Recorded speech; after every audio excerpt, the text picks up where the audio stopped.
Hello and नमस्कार। आप सभी का अल्फ़ा ऑनलाइन अकेडमी में स्वागत है। तो पिछली क्लास में हमने देखा कि किस प्रकार से भारत में पंचायती राज का विकास क्रम आगे बढ़ा और राजीव गांधी जब भारत के प्रधानमंत्री थे तब उनके कार्यकाल में पहली बार स्थानीय निकायों को संवैधानिक दर्जा दिलाने के लिए प्रयास किया गया। तो राजीव गांधी के कार्यकाल में जुलाई 1989 में राजीव गांधी के कार्यकाल में जब कांग्रेस की सरकार थी तब जुलाई 1989 में 64वां संविधान संशोधन विधेयक प्रस्तुत किया गया था, जो कि लोकसभा में पारित हो चुका था, लेकिन यह राज्यसभा में पारित न हो पाया और राजीव गांधी सरकार का जो प्रयास था स्थानीय निकायों को संवैधानिक दर्जा दिलाने का, वह असफल रहा।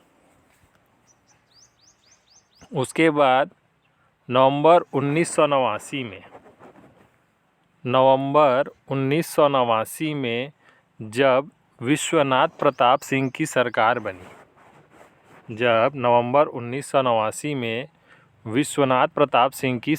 बनी, थी, तब उन्होंने जून 1990 में 2 दिनों तक सभी राज्यों के मुख्यमंत्री से चर्चा किया और सितंबर 1990 में आपका संविधान संशोधन विधेयक प्रस्तुत किया। लेकिन यह प्रयास भी असफल रहा क्योंकि विश्वनाथ प्रताप सिंह की जो सरकार थी वह गिर गई। अंततः आपका जब पीवी नरसिम्हा राव भारत के प्रधानमंत्री बने तब उन्होंने 73वां संविधान संशोधन 1992 पारित करवाया और 24 अप्रैल 1993 को राजपत्र में प्रकाशित कर पूरे देश भर में इसे लागू करवाया।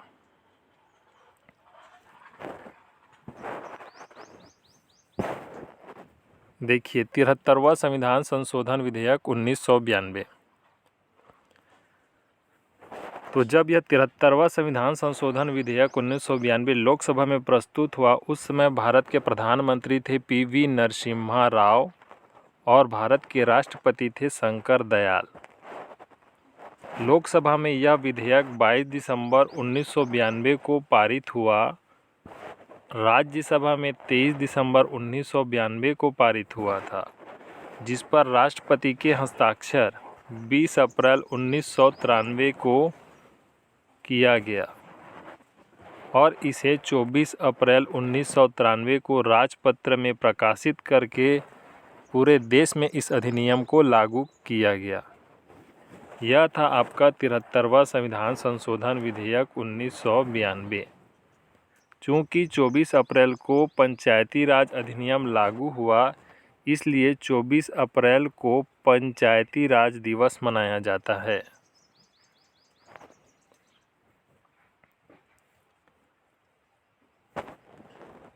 पंचायती राज को संवैधानिक दर्जा मिलने के बाद इसको लागू करने वाला देश का पहला राज्य बना आपका मध्य प्रदेश।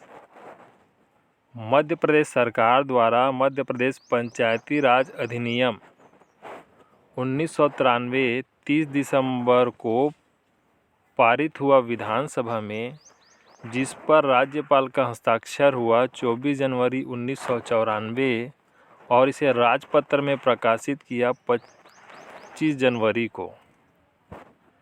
मध्य प्रदेश सरकार द्वारा इसे 25 जनवरी 1994 को राजपत्र में प्रकाशित करके पूरे राज्य में इसे लागू किया गया। चूँकि मध्य प्रदेश राज्य का जो गठन है वह 1 नवंबर 1956 को हुआ था और इस समय अपना छत्तीसगढ़ इस मध्य प्रदेश का हिस्सा है, जो कि 44 वर्षों बाद मध्य प्रदेश से अलग होकर 1 नवंबर सन 2000 को अस्तित्व में आया। तो मध्य प्रदेश पंचायती राज अधिनियम के जो भी प्रावधान थे वो छत्तीसगढ़ पंचायती राज अधिनियम में हूबहू लिए गए हैं। 18 जून 2001 विधियों का अनुकूलन आदेश के तहत मध्य प्रदेश पंचायती राज अधिनियम 1993 में जहाँ जहाँ पर मध्य प्रदेश शब्द लिखा हुआ है वहाँ पर छत्तीसगढ़ शब्द को जोड़ा गया है। साथ ही यह प्रावधान किया गया कि 1 नवंबर 2000 के बाद मध्य प्रदेश पंचायती राज अधिनियम 1993 में जो भी संशोधन हुए हैं वह छत्तीसगढ़ में मान्य नहीं होंगे। तो इस प्रकार से आपका पंचायती राज को संवैधानिक दर्जा प्राप्त हुआ। 1882 से शुरू हुए इस सफ़र को 1992 में आपका सफलता मिली और इन सब का अध्ययन हमने पिछली क्लास में कर लिया था। तो आज की क्लास में चर्चा करते हैं 73वां संविधान संशोधन 1992 के बारे में। तो 73वां संविधान संशोधन 1992 है 22 दिसंबर को लोकसभा में पारित हुआ, 23 दिसंबर को आपका राज्यसभा में, 22 दिसंबर 1992 को लोकसभा में, 23 दिसंबर 1992 को आपका राज्यसभा में। इस पर हस्ताक्षर राष्ट्रपति के कब हुए तो 20 अप्रैल 1993 और इसे राजपत्र में प्रकाशित कब किया गया तो 24 अप्रैल 1993 को।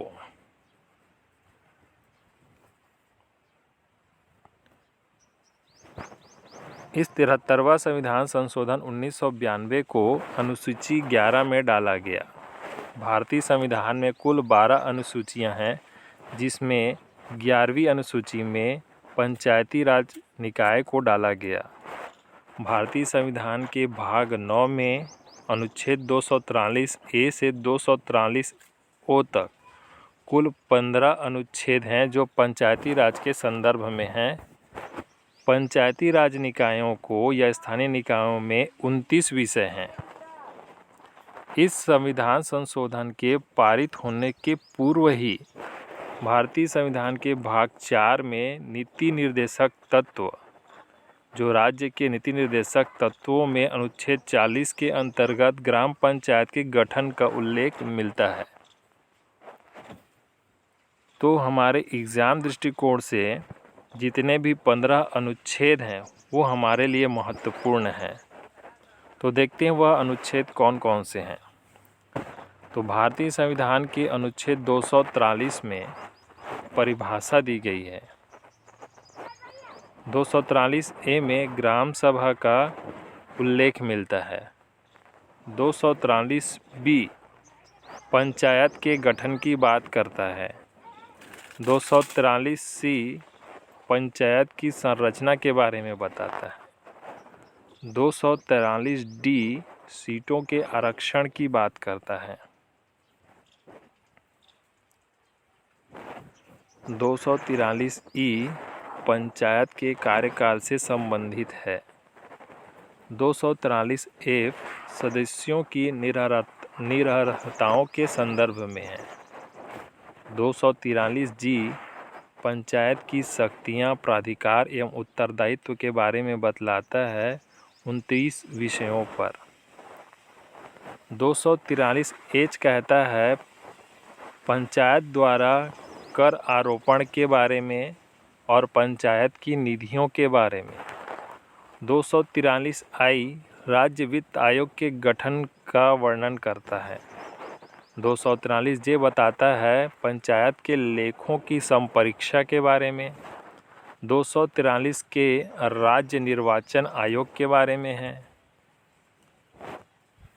243 एल पंचायती राज का संघ राज्य क्षेत्र में लागू होना। 243 एम के तहत इस भाग का कुछ क्षेत्रों में लागू नहीं होना। 243 एन कहता है कि विद्यमान विधियों और पंचायतों का बना रहना और 243 ओ निर्वाचन संबंधी मामलों में न्यायालय के हस्तक्षेप का वर्जन करता है। इस प्रकार से यह 15 अनुच्छेद हैं।